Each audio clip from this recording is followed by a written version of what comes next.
بسم الله الرحمن الرحیم.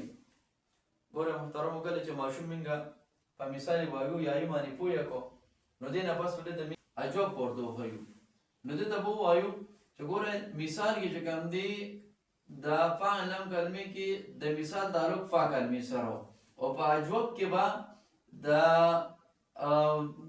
فاعل لام کلمې کې چې کوم دی د اجوب تعلق به د عین کلمې سره، یعنی د عین کلمې مقابله کې واو راغلو نو دا اجوبي واوي شو. لکه کواله کې دلته کو زاو چې کوم دین د عین کلمې مقابله کې راغلي دي نو دا اجوبي واوي شو.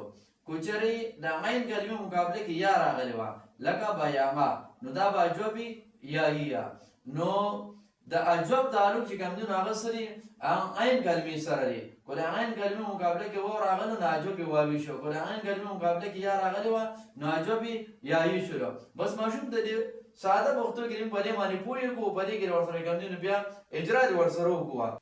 ګوره محترم، کله چې ماشوم منګه په هغه اقسام کې په مثال او اجوب باندې پوهې کو دینه بس مې ناقص سره ولو نو ورته وایي چې بچي ناقص تدې تعلق چې کوم دینو لام کلمې سره دی. نو کو د لام کلمې مقابله کې واو راغلو نو دا به ناقصي واوي وي. لکه دا اوا دلته کې دا و چې کوم دینو دا د لام کلمې مقابله کې راغلی دا څه شلو؟ دا ناقصي واوي شلو. کوچري د لام کلمې په مقابله کې یا راغلی و ناقصي یای وي. لکه رمایا دلته دا یا د لام کلمې مقابله کې راغلی را نو دا څه شلو؟ دا ناقصي یای شلو.